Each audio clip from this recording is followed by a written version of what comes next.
ધોરણ 11 મેથ્સમાં chapter number 1 ઘન. આ ચેપ્ટરમાં લાસ્ટ લેક્ચરમાં આપણે છેદક્રિયા ટોપિક ચાલુ કરેલો. છેદક્રિયા જોયું, એના પછી તફાવત ગણ જોયું, બે વસ્તુ જોઈ, ઉદાહરણના દાખલા જોયા. ચાલો તો આપણે યોગ ગણ, છેદ ગણ અને તફાવત ગણ તોને એકવાર યાદ કરી લઈએ. ઓકે, તો યોગ ગણ કોને કહેવાય? બે ગણ એ અને બી નો યોગ ગણ, એટલે એને સંકેતમાં એ યોગ બી લખાય. એ યોગ બીમાં શું કરવાનું? એના ઘટક, બીના ઘટક, બેવના ઘટકોને ભેગા કરીને લખી નાખવાના. જે ઘટકનું પુનરાવર્તન થાય તે એક જ વાર લખવાનો. એક આપણે એક્ઝામ્પલ જોઈ લઈએ. એ બરાબર 1, 3, 9, 15 ને બી બરાબર 2, 8, 9, 15, 17. ચાલો તો આમાં એ યોગ બી નો જવાબ શું આવશે? 1, 2, 3, 8, 9, 15, 17. શું કર્યું? તો બેવને ભેગા કરી દીધા. હવે એ છેદ બી, છેદનો મતલબ એ અને બી માં સામાન્ય હોય તે લેવાના. બેવમાં હોય તે જ, બેવમાં હોવા જોઈએ. ચાલો બેવમાં હોય તેવા બોલો. 9 ને 15, 9 બેવમાં છે, 15 બેવમાં છે, બસ. તો આ થયું એ છેદ બી. યોગના ગુણધર્મમાં ક્રમનો નિયમ ને જૂથનો નિયમ. ક્રમનો નિયમનો મતલબ એ યોગ બી બરાબર બી યોગ એ. એવી રીતના છેદમાં બી થાય, એ છેદ બી બરાબર બી છેદ એ. ચલો જૂથનો નિયમ ખાલી છેદમાં જોઈ લઈએ. એ છેદ કૌંસમાં બી છેદ સી બરાબર એ છેદ બી કૌંસ પૂરો અને છેદ સી. એટલે કે તમે કોઈનું બી જૂથ બનાવીને શરૂઆત કરો, બેવનો જવાબ છેલ્લે સરખો જ આવે. એના પછી કયો નિયમ હતો? સ્વયંઘાતી. એ છેદ એ બરાબર એ પોતે જ, એટલા એ યોગ એ બરાબર એ પોતે. એના પછી એ છેદ ફી બરાબર, આ બેમાં કોમન શું હોય છે? છેદમાં કોમન ના, ફી પાસે તો કઈ છે જ નહીં, એટલે કોમન કોણ? ફી. એના પછી એ છેદ સાર્વત્રિક ગણ યુ, એ આવશે. અને એ યોગ યુ હોય તો યુ આવશે. અને એ યોગ ફી હોય તો એ આવશે. જો એ સબસેટ બી હોય તો એ યોગ બી કેટલું થાય? યસ, બી થશે. ને એ છેદ બી કેટલું થશે? એ થશે. યાદ આવે છે બધી વસ્તુ? એના પછી એના બધા જ ઘટક એ યોગ બીમાં છે, એટલે એ સબસેટ એ યોગ બી, બી સબસેટ એ યોગ બી. ને નોંધું, એ છેદ બીના બધા ઘટક એમાં છે અને એ છેદ બીના બધા ઘટક બીમાં છે. બરાબર? તો આટલા ગુણધર્મ આપણે જોઈલા. એના પછી તફાવત ગણ. તફાવતનો મતલબ એ માઇનસ બી. ચાલો આનો તફાવત ગણ લખાવો. એ માઇનસ બી લખાવો. એના ઘટક લેવાના. કોના લેવાના? એના. પણ કયા? બધાની. જે બીમાં હોય તેવા કરો. તો આ 9 નીકળી જાય, આ 15 નીકળી જાય, રહી ગયું 1 ને 3. બરાબર છે? બી માઇનસ એ લખવું હોય તો બી ના લખાવો, જે એમાં ની હોય તેવા. 2 પછી 8 બી આવશે ને 17. યાદ આવ્યું? એના પછી એ માઇનસ બી નો મતલબ, એનું સૂત્ર એ માઇનસ એ છેદ બી. તમે એ માંથી બી ને કાઢો છો તો એકચ્યુઅલી નીકળવાનું તો છેદ જ છે. એમાંથી એ છેદ બી નીકળે છે. બરાબર? એના પછી પરસ્પર અલગ ગણ કોને કહેવાય? પરસ્પર અલગ ગણ કઈ કોમન નહીં હોય, એટલે કે એ છેદ બી બરાબર ફી. તો એ અને બી બંનેને પરસ્પર અલગ ગણ કહેવાય. યાદ આવે? ડિસજોઈન્ટ, પરસ્પર અલગ ગણ. એના પછી એક ટિપ્પણી ભણેલા ભાઈ કે એ માઇનસ બી, એ છેદ બી ને બી માઇનસ આ 3 એ 3 કેવા હોય છે? પરસ્પર અલગ ગણ હોય છે. પરસ્પર અલગ ગણનો મતલબ કે બેની જોડીમાં છેદ કરવાથી દર વખતે ફી આવે. ઓકે, ચલો હવે આગળ વધીએ. હવે આપણે કરીશું આજે સ્વાધ્યાય. સ્વાધ્યાય 1.4 પ્રશ્ન 1. ધ્યાન આપજો. અને હા, એક વસ્તુ યાદ રાખજો, જ્યારે યોગ આવે ત્યારે કયો શબ્દ? અઠવા. છેદ આવે ત્યારે કયો શબ્દ? અને. અને આવે તો છેદ ને અઠવા આવે તો યોગ. અઠવાનો મતલબ કે બે માંથી કોઈ એક બી સાચું પડી શકે, બેવ પણ સાચા પડી શકે. અનેનો મતલબ બેવે જ સાચું પડવાનું. બરાબર? આજે ટેકો નહીં અપાઈ જાય, જોજે. ચાલો 1.4 સ્વાધ્યાય ચાલુ થાય છે. પ્રશ્ન 1. નીચે આપેલી જોડીઓના ગણોનો યોગગણ લખો. યોગગણ. કયો ગણ રિયા? યોગગણ. યોગ એટલે ભેગા કરવાનું છે. ચાલો આ પહેલો દાખલો તો એકદમ ઈઝી છે. એક્સ અને વાય આપેલા છે. એક્સ યોગ વાય બરાબર, ચાલ નીસી તું લખાવ. 1 પછી 2 પછી 3 ને 5 થઈ ગયા બેવ ભેગા. આપણે ક્રમમાં લખ્યું, તમારે ક્રમ આગળ પાછળ થાય તો બી સાચું જ છે. તમે પહેલા 1, 3, 5 લખી કાઢો ને પછી આ વૈધો તે 2 લખો, ચાલી જાય. ચાલો રિયા, તને સમજ પડી ગઈ છે? તું બોલી શકશે આનો જવાબ એ યોગ બી નો? ચાલ બોલી દે આનો જવાબ, ભેગા કર બેવને. એ બી સી ને પછી આ વધ્યું તે ઈ આઈ ઓ ને યુ. પરફેક્ટ. ચાલો એના પછી ત્રીજો. હવે આમાં તમને ગુણધર્મ આપેલો છે કે એક્સ જ્યાં એક્સ એ 3ની ગુણિત પ્રાકૃતિક સંખ્યા, બી બરાબર એક્સ જ્યાં એક્સ એ 6 થી નાની પ્રાકૃતિક સંખ્યા. એટલે આ બી જે છે તે તો એમ જ સમજ પડી જાય, 6 થી નાની પ્રાકૃતિક એટલે 1 2 3 4 5, અને આમાં છે 3ની ગુણિત પ્રાકૃતિક એટલે અહીં અનંત આવશે. 3ની ગુણિત એટલે 3 6 9 12 અપ ટુ 100. આ બેનો યોગ શું લખશો? યોગ. યસ, 1 થી 5 તો આવશે જ, પછી 6 9 12 15 એ બધું આવશે ને. હવે આ જે એ યોગ બી આપણે લખવાના, તેને યાદીની રીતે લખીએ તો પેટર્નમાં એક લોચો પડે કે આપણે 1 2 3 4 5 લખી દઈએ, પછી 6 એટલે 1 થી 6 માં આપણે બેઠું એક એક એક એક એક એક કરીને લખી દીધું, પછી 9 લખીએ તો આ પેટર્ન ખોરવાઈ ગઈ કહેવાય. એટલે આપણે કોઈ ગુણધર્મ વિચારવાનો છે, તો કયો ગુણધર્મ અહીંયા લખીએ? તો એક્સ જ્યાં એક્સ જે છે, હવે 3ની ગુણિત તો છે, 3ની ગુણિત એટલે કોણ? 3 6 9. વૈધું કોણ? 1 વૈધો, 2 વૈધો, 4 વૈધો ને 5. તો આને પહેલા લખી કાઢો કે એક્સ જ્યાં એક્સ બરાબર 1 2 4 5 ને પછી અથવા એક્સ એ 3નો ગુણિત છે. તો આ થયો એ અને બી નો યોગ. અને આ વાક્યની અંદર આ બધું જ આવી ગયું. 1 થી 6 બી આવી ગઈ અને 6 પછીની 3ની ગુણિત જે આવતી હોય તે બી આવી ગઈ. જોઈ લેવો, 3નો પ્રાકૃતિક ગુણિત છે એમ લખી કરીએ. 3નો પ્રાકૃતિક ગુણિત છે. તો જોઈ લેવું, થઈ ગયું ને. 1 2 ને 4 5 આપણે લઈ લીધી, અલગથી લીધી, અને 3ના ગુણિત બી બધા લઈ લીધા. એટલે 1 થી 6 આવી ગયું ને, 6 પછીની બી બધી સંખ્યા આવી ગઈ. ખ્યાલ આવી જશે ને આમાં? કઈ તકલીફ? ચાલો એના પછી નેક્સ્ટ. એના જેવો છે. એક્સ એ પ્રાકૃતિક સંખ્યા છે અને 1 અને 6 ની વચ્ચે. 6 ને લેવાનો પણ 1 ને નથી લેવાનો. પછી બી બરાબર એક્સ જ્યાં એક્સ એ પ્રાકૃતિક અને 6 ને 10 ની વચ્ચે. એટલે 6 ને 10 ની વચ્ચે એટલે કઈ? તો કે ભાઈ 7 8 ને 9. તો અહીંયા પહેલા આ જે ગણ આપેલો છે તે ભલે ગુણધર્મમાં છે પણ આને યાદીમાં લખી નાખો. તો 1 અને 6 વચ્ચેની પ્રાકૃતિક 6 સહિત, તો 2 3 4 5 ને 6 ને લેવાના છે. હવે બી લખાવો 7 8 ને 9. ને હવે યોગ લખાઈ દઉં. ચાલ નકુલ, એ યોગ બી 2 3 4 5 6 7 8 9. પૈતું સમજ પડી? ચાલો એના પછી છેલ્લું. હવે આમાં જોવો, બી બરાબર શું આપેલું છે? ફી. તો એ યોગ બી બરાબર, હવે ફી સાથે આનો યોગ કરીએ તો આ જ આવવાનું 1 2 3. ફી પાસે કઈ છે નહીં, કઈ હતે તો આમાં ઉમેરી દેતે, પણ કઈ નથી. હા, જો અહીંયા આવું લખેલું હતે તો એનો મતલબ કે આપણે અહીંયા કોમા કરીને ફી લખવો પડે, કેમ કે હવે આ ફી ઘટક છે, બરાબર. અને આ ગણ બી એકાકી ગણ છે, ના કે ખાલી ગણ. એક ઘટક છે. ગણ બી પાસે પણ આ વખતે એક ઘટક છે, બરાબર.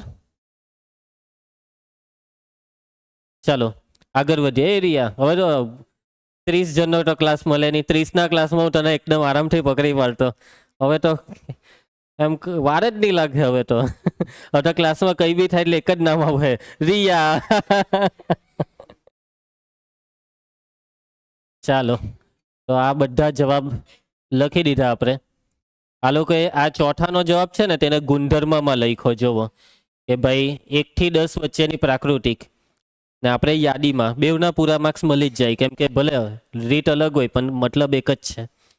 ચાલો અહીંયા બી આ 3નો ગુણિત એમ ટૂંકમાં લખી કાઢેલું છે. ચાલો ભાઈ આગળ વધીએ. પ્રશ્ન 2. એ બરાબર a કોમા બી, બી બરાબર a comma B comma C. શું એ સબસેટ બી છે? એ યોગ બી શું થશે? ચલો પહેલો સવાલ, શું આ છે કે? શું એ સબસેટ બી છે કે?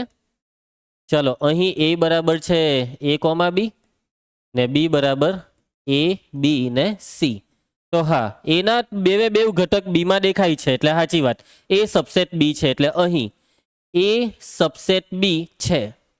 તો એ યોગ બી શું થશે? જો એ સબસેટ બી હોય તો એ યોગ બી શું થવાનું? બી થવાનું. અથવા તમે વિચારો કે આ બેને ભેગા કરીએ તો આ એબીસી જ આવવાના ને, અને એબીસી એટલે બી. ચાલો આ તો બહુ સિમ્પલ વસ્તુ પૂછી નાખી. ચાલો એના પછી પ્રશ્ન 3. પ્રશ્ન 3 માં બી પાછો આ જ સવાલ પૂછ્યો કે જો એ સબસેટ બી હોય તો એ યોગ બી શું થાય? શું થાય? બી થાય. અહીં રકમ કહેવા માંગે છે કે એ સબસેટ બી છે તો એનો મતલબ કે એ યોગ બી બરાબર થવું જોઈએ બી. બરાબર. ચાલો એ યોગ બી ના જવાબમાં એ લોકોએ બી લખવાની જગ્યાએ આખું આ લખેલું છે. આ પણ ચાલશે, આ પણ ચાલશે. ચાલો એના પછી હવે પ્રશ્ન 4 માં શું છે? પ્રશ્ન 4 માં એ બી સી ને ડી 4 ગણ આપેલા છે. નીચેના ગણ શોધો. ચાલો શોધી કરીએ બધા. પહેલું એ યોગ બી. ચાલો તેજલ એ યોગ બી. પરફેક્ટ. 1 2 3 4 5 6. ચાલો એના પછી આરજી એ યોગ સી. 1 2 3 4 5 6 7 8. ચાલો રિયા બી યોગ સી. 3 7 ને 8. ચાલો નિશી બી યોગ ડી.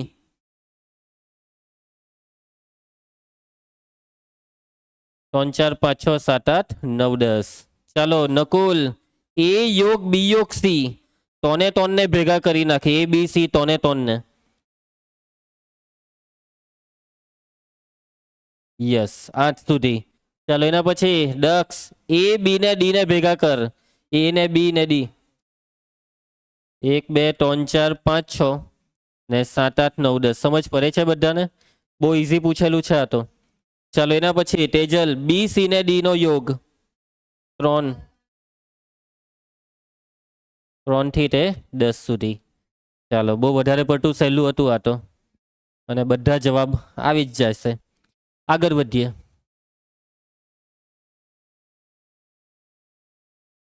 એના પછી નેક્સ્ટ પ્રશ્ન 5. પ્રશ્ન 1 માં આપેલી જોડીઓના ગણોનો છેદગણ શોધો. પ્રશ્ન 1 પાછો કરો પણ પ્રશ્ન 1 માં યોગગણ હતો, આ વખતે છેદગણ છે. ચાલો આરજી એક્સ અને વાય નો છેદ શું આવશે? 3. આ કયો ગણ કહેવાય? એકાકી ગણ. ચાલો એના પછી સેકન્ડ રિયા એ છેદ બી. એ પૈટો. યસ એ આ પણ એકાકી ગણ આવ્યો, ખાલી એ જ બેવમાં કોમન છે. ચાલો એના પછી નિશી એ છેદ બી. આમાં જો એમાં 3 ની ગુણિત પ્રાકૃતિક ને આમાં છે 6 થી નાની પ્રાકૃતિક. 6 થી નાની એટલે કઈ હતી? 1 2 3 4 5 ને 3 ની ગુણિત 3 6 9 12. તો બેવમાં કોમન ખાલી 3 જ ને કે 6 બી આવશે? 6 નહીં આવે. 6 થી નાનીમાં 6 નહીં આવે એટલે ખાલી 3 જ એક એવી સંખ્યા છે કે જે બેવમાં છે. પાછો એકાકી ગણ આવ્યો. ચાલો એના પછી નકુલ ચાલ આમાં એ ને યાદીમાં શું લખાશે? 2 3 4 5 ને 6. બી ને યાદીમાં શું લખાશે? 6 ને 10 વચ્ચેની પ્રાકૃતિક 7 8 9. ચાલ નકુલ છેદ બોલી દે. કોમન શું છે? છે કઈ કોમન? તો હું બોલવાનું જવાબમાં? પી. ચાલો એના પછી દક્ષ એ છેદ બી. ખાલી ગણ સાથે છેદ કરવા જાય તો ખાલી ગણ જ જવાબમાં આવી જાય. બરાબર, પટી ગયા 5 એ 5. ચાલો નેક્સ્ટ પ્રશ્ન 6. આ વખતે છેદના દાખલાઓ છે, થોડાક મિક્સ છે. વિભાજનનો નિયમ યાદ છે ને? છેદનું યોગ પર વિભાજન ને યોગનું છેદ પર. બરાબર, એકવાર તમને યાદ કરાવી દેમ. એ યોગ બી છેદ સી. તો આનો જવાબ એ યોગ બી છેદ એ યોગ સી ને એ છેદ બી યોગ સી હોય તો એ છેદ બી યોગ એ છેદ સી. ઓકે, આ નિયમ બી આપણે લાસ્ટ લેક્ચરમાં ભણેલા. ચાલો નેક્સ્ટ પ્રશ્ન 6 માં એ બી સી ડી 4 ગણ આપી દીધા અને આ બધી વસ્તુ શોધવા કીધી. તો ચાલો કોનો વારો આવ્યો? તેજલ એ છેદ બી. કઈ જ નથી. નહીં 11 છે, 9 બી છે. આ બે જણને તો જોવાની ભૂલી ગઈ. ચશ્મા ફેરવા પડે તારે હવે. 9 ને 11. તને કેટલા નંબર છે? નથી તો આ શોખના ચશ્મા છે. બ્લુ લાઇટ છે. બ્લુ લાઇટ નહીં પહેરવાના કોઈ દિવસ. તો યુટ્યુબ પર વિડીયો જોજે. હા સાતમી જોની તું તો સાઠો નહીં જોયો. હારું થયું નકુલ તો જોઈ લીધું. બાપરે તેજલ તને મેં તો બ્લુ કલર થી લખેલું બી નહીં હતું. તને પર્પલ કલર અને હવે નથી દેખાતો. ચાલો કઈ નહીં. રિયા મને ખબર છે તને બી નંબર છે. નંબર હોય તો બી છેલ્લી બેન્ચ પર વગર ચશ્મા પર બેહવાનું સાહસ કરે તો કોણ ખબર? રિયા. ચાલો એના પછી સેકન્ડ બીછેદ સી. કોનો વારો આવ્યો? બોલ આરચી. બીછેદ સી 11 13. ચાલો એના પછી રિયા એ છેદ સી છેદ ડી તોને તોનમાં કોમન બોલજે. એ સી ને ડી માં. એ ને સી માં 11 છે ને ડી માં 11 મળે નહીં. પટી ગયું. પી પછી ચોથું. ચાલો નીસી એ છેદ સી 11.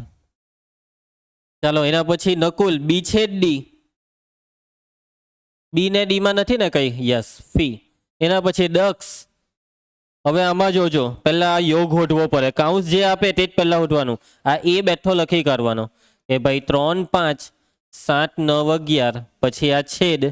હવે બી યોગ સી પહેલા મને લખાવો. ભેગા કરો 7 9 11 13 15. ને હવે બેવમાં કોમન જે હોય તે બોલો. નકુલ નકુલ કા દક્ષ 7 9 ને 11. તો આ છે ફાઇનલ જવાબ 7 9 ને 11. ખ્યાલ આવશે? ચલો એના પછી તેજલ એ છેદ ડી પી. ચાલો પાછો એના જેવો જ આવ્યો. એ બેઠો લખી કાઢો 3 5 7 9 11 પછી છેદ. ચાલો આરચી બી ને ડી નો યોગ કરવાનો છે 7 9 ને હવે એમાં કોમન છેદ 7 9 11 જ. 7 9 11. ખ્યાલ આવશે? ચાલો રિયા હવે આમાં શું કરવું પડશે? પહેલા એ છેદ બી. ચાલ બી એ છેદ બી બોલતો કોમન 7 9 11 છેદ બી યોગ સી. બી ને સી ભેગા 7 9 ને હવે બેવનો છેદ 7 9 11. આ એકને એક જવાબ જ આવતો હે 7 9 11.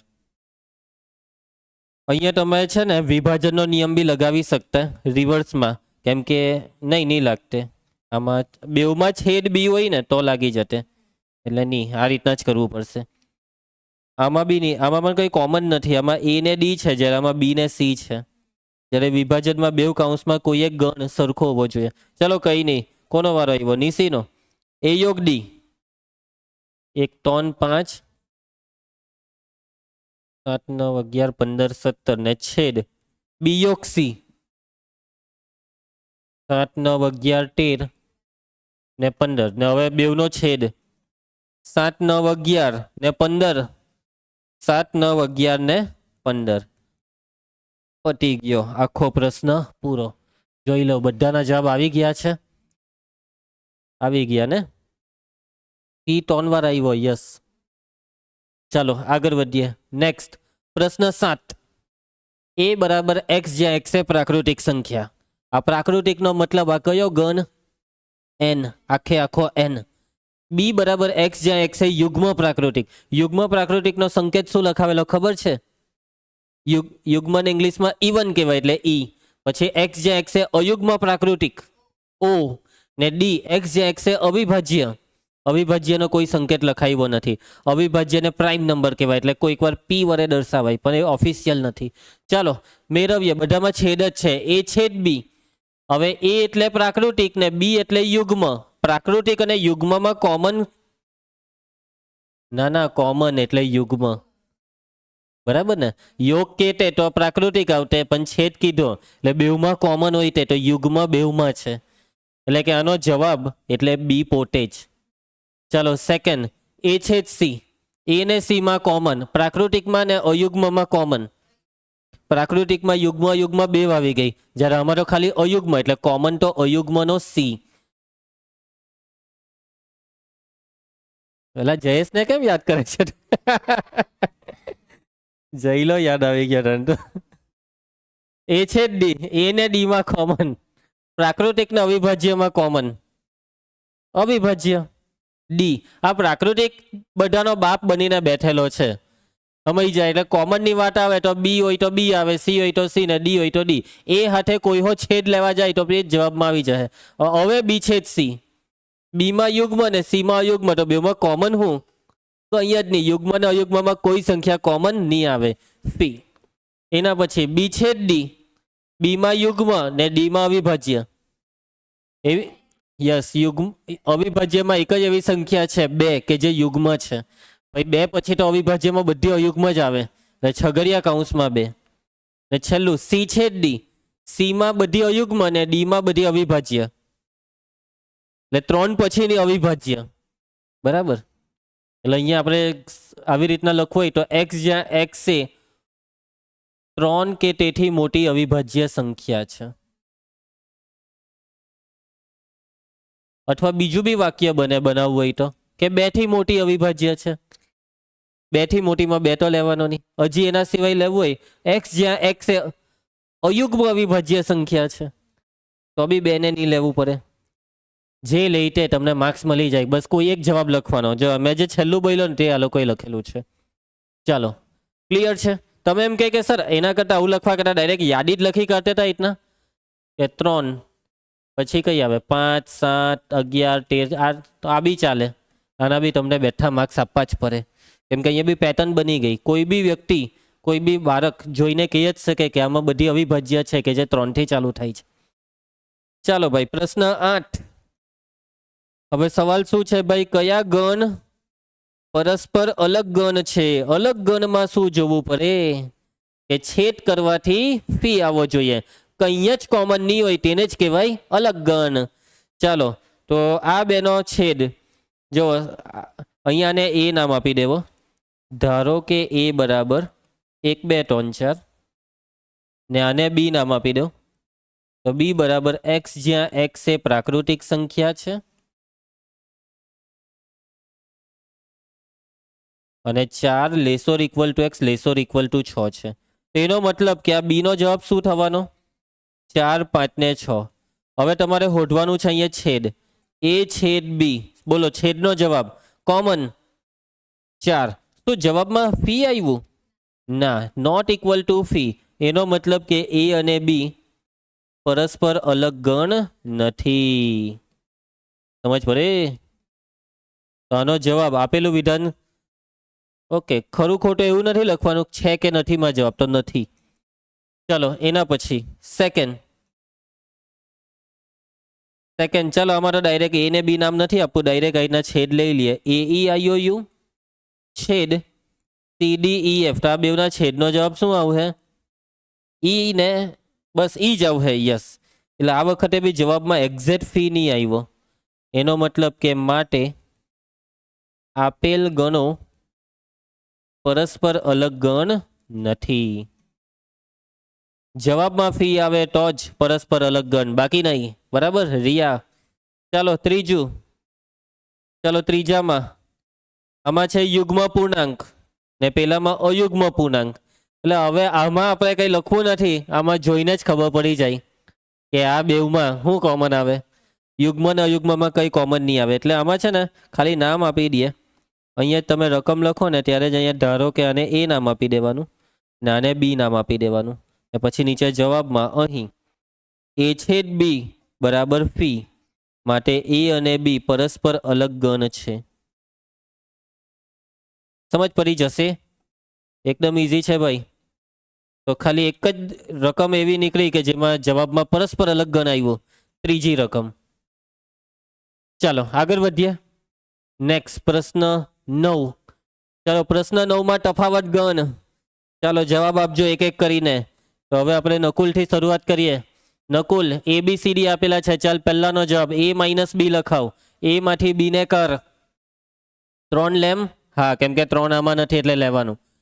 6 લેમ. હા. 9 ને લેમ. હા. 12 ને લેમ. ના. 15 ને લેમ. હા. પણ આમાં હોય તો નહીં લેવાનું, પણ આમાં નથી એટલે 15 લેવાના. 18 આમાં છે નથી એટલે 18 ને આમાં લેવાના.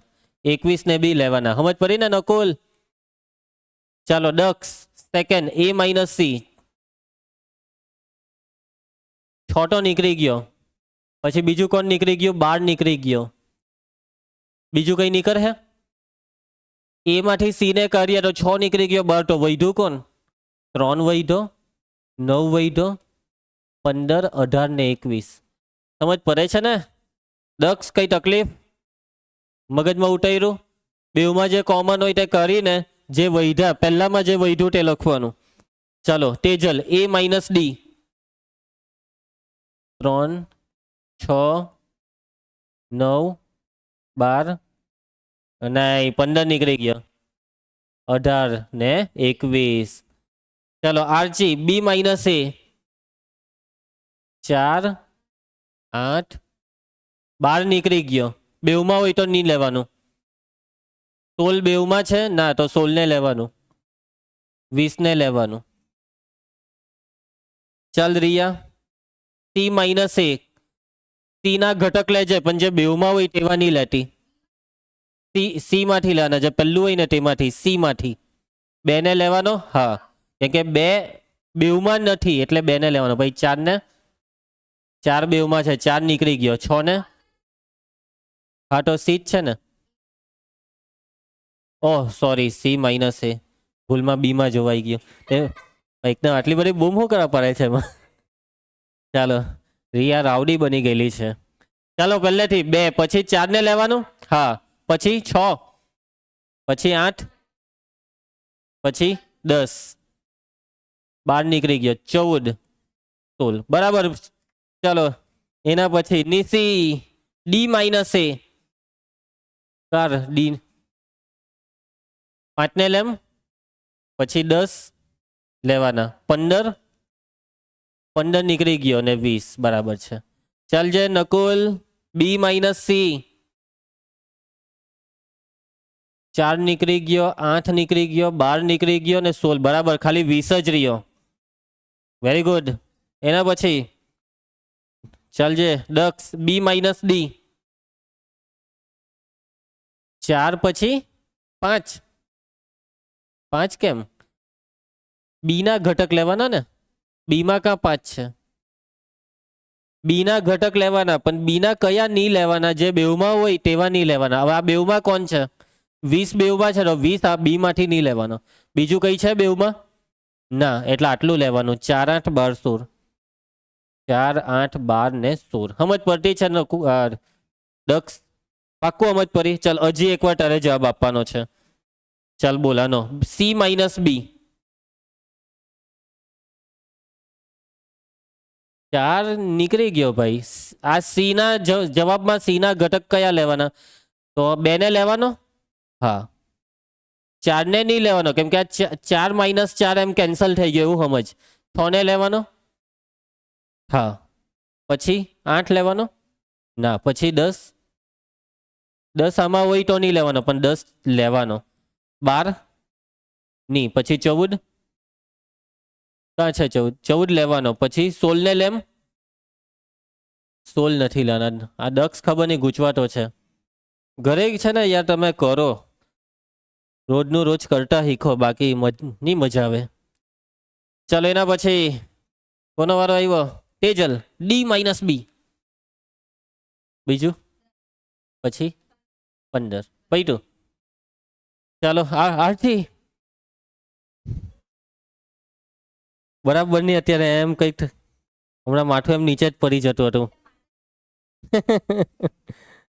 ચાલો આરજી સી માઇનસ એ, અહીંયા છગડીયો કાઉન્સ ક્યાં જતો રહ્યો? એક મિનિટ, સી માઇનસ બી માં કઈ રહી નથી ગયું ને? 14 પછી ઓકે અહીંયા એમ આવશે. ચલો સી માઇનસ ડી, 2 પછી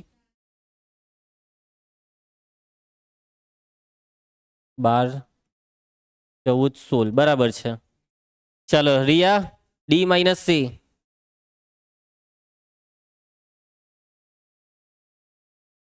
5, 15, 20 એટલે ખાલી 10 નીકળી ગયો. ચાલો પૈટા બધા જોઈ લઉં જવાબ. લાગે ત્યાં સુધી બધાના આવી જ ગયા છે. ઓકે, શું છે? પ્રશ્ન 10 લગભગ હવે આ છેલ્લો પ્રશ્ન હોવો જોઈએ. એક્સ ને વાય આપેલા છે, નીચે આપેલા ગણ મેળવો.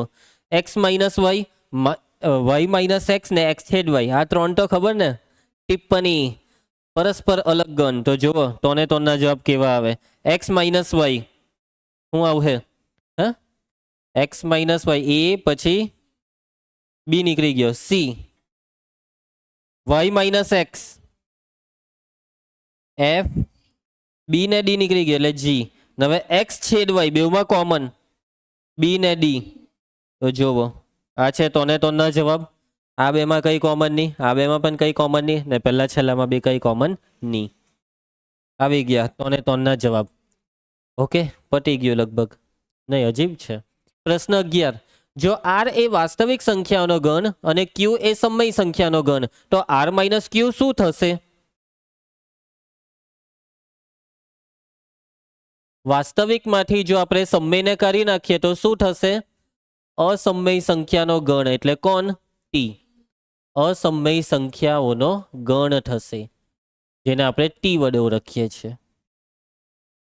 ખ્યાલ આવશે?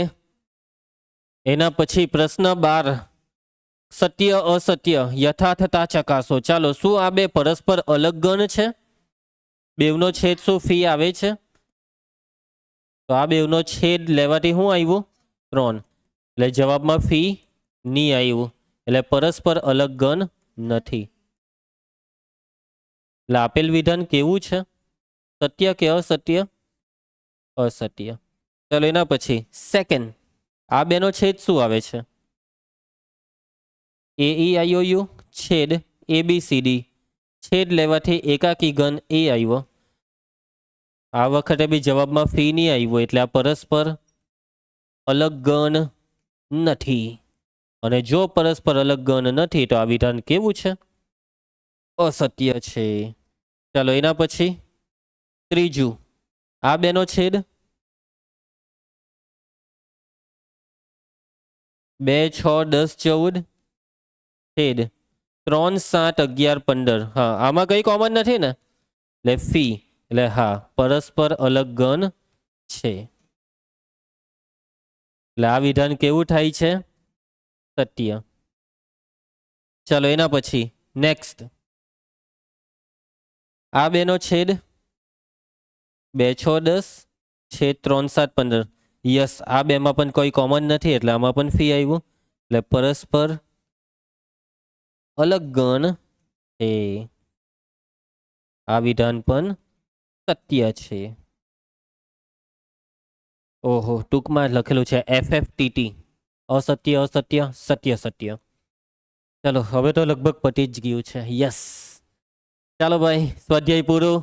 હવે આ ચેપ્ટરનો છેલ્લો ટોપિક પૂરક ગણ. ચાલો ટોપિકને સમજી લઈએ. ઓકે, ને એના ઉદાહરણ બી જોઈ લઈએ.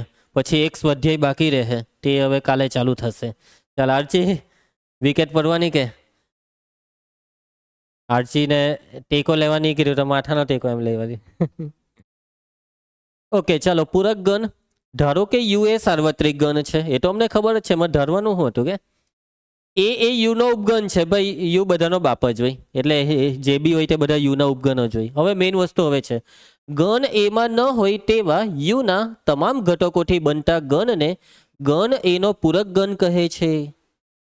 પૂરક ગણ એટલે એ લોકો એવું કહેવા માંગે છે કે પૂરક ગણમાં એમાં ન હોય તેવા યુના તમામ ઘટક લેવાના.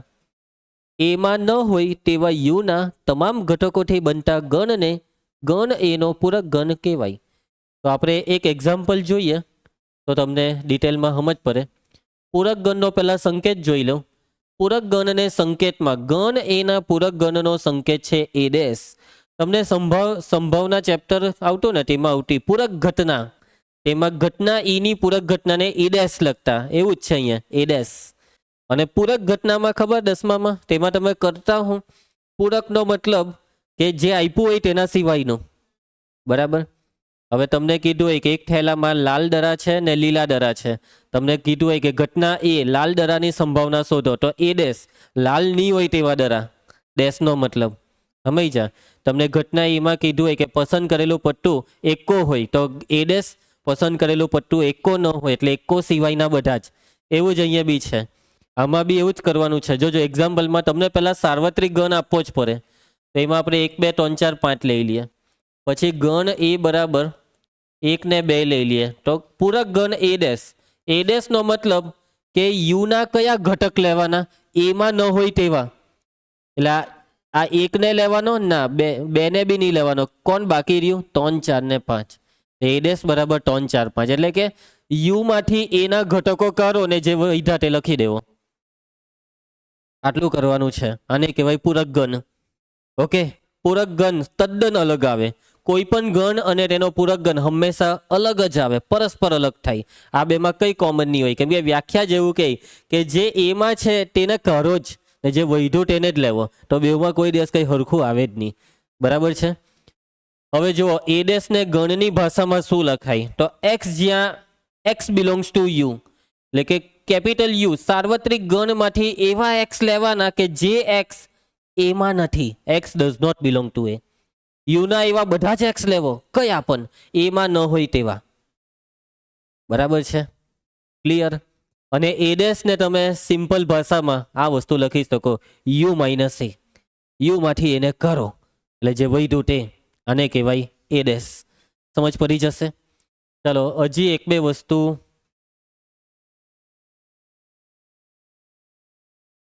ચાલો, આ તો એક્ઝામ્પલ હતું. એના પછી હવે એ માઇનસ બી જે છે ને તેને ગણમાં શું લખાય? એક્સ, જ્યાં એક્સ, કેવા એક્સ? કયા એક્સ? ક્યાંથી આવશે એક્સ? એક્સ એ માંથી છે પણ બી સિવાયનો, એટલે કે બીમાં નથી. આવું જ હતું ને? હવે વાતને સમજજો. હે, માટે એ માઇનસ બી બરાબર એક્સ, જ્યાં એક્સ બિલોંગ્સ ટુ એ, અને સમજો વાતને, એક્સ એ બીમાં નથી. એ આરચી બેઠું પેક મારેલો એવું લાગતું હતું. એક્સ એ બીમાં નથી, તો એક્સ એ ક્યાં છે? ના, અત્યારે એને ભૂલી જાઓ. એક્સ એ બીમાં નથી, તો જે બીમાં નહીં હોય તે 100% કાં હોય જ? બી ડેશમાં. આ સી કાઠી લઈ આવી તું? આ જઈલો તને કેમ યાદ આવતો છે? એ ભગવાન, જઈલા ઉપર છે. પછી જ કેજે ને, જઈલા તું તો જતો રહ્યો પણ અહીંયા રહી ગયો. ચાલો, એક્સ એ બીમાં નથી એટલે 100% બી ડેશમાં હોય જ. કેમ કે એ જ તો થયું, જે બીમાં નથી તે જ બી ડેશમાં આવે.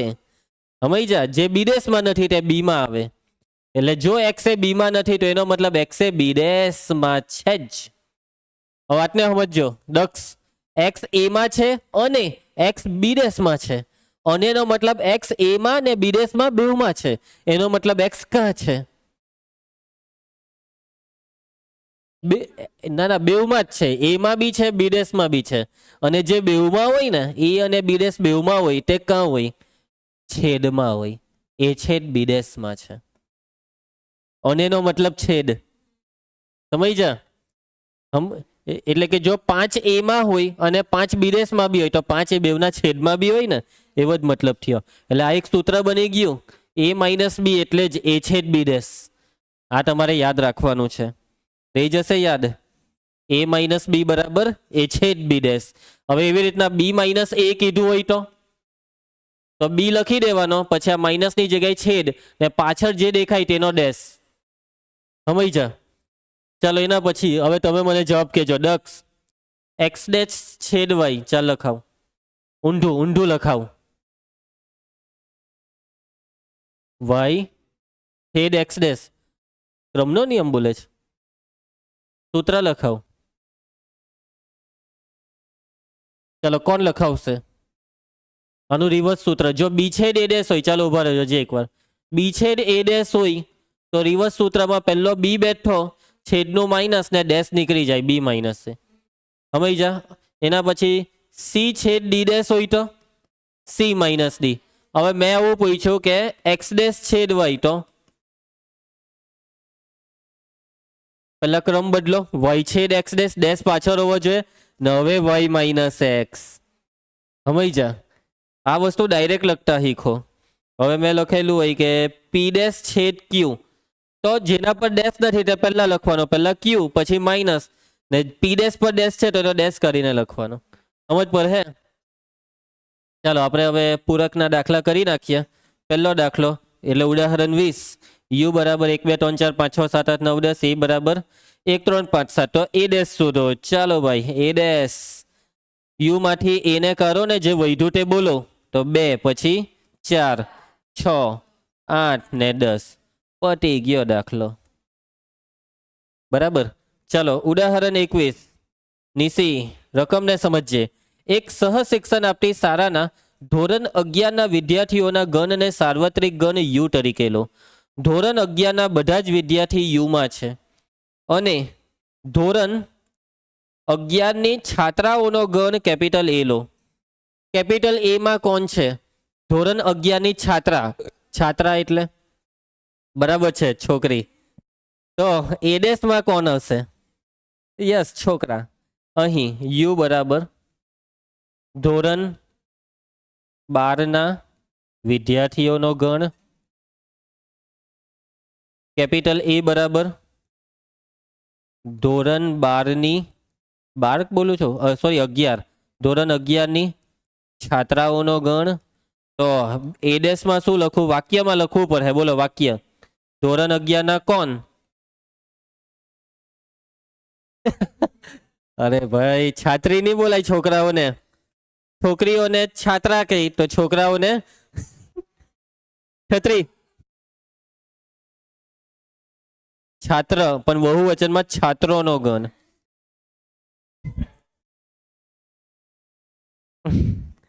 છાત્ર એટલે છોકરો ને છાત્રા એટલે છોકરી.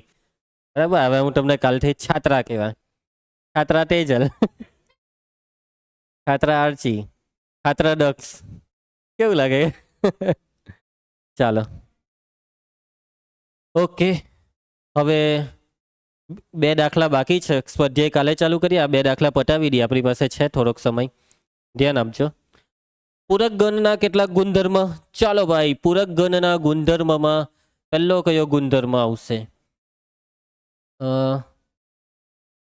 એ છેદ એ ડેશ બરાબર એ અને એ ડેશમાં કોમન શું હોય છે? ફી. એના પછી એ યોગ એ ડેશ બરાબર એ અને એ ડેશ ને ભેગા કરવાથી આખો યુ બને. સમજ પડે કે રીતના યુ બને? કારણ કે યુ પરથી તો એ અને એ ડેશ શોધાય. એના પછી ખાલી ગણનો ડેશ શું થાય? Fee dash.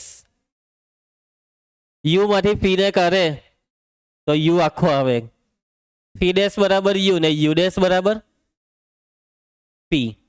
યુ માંથી યુ ને જ કર્યો, બધું જ નીકળી ગયું, કઈ વધ્યું નહીં, ફી.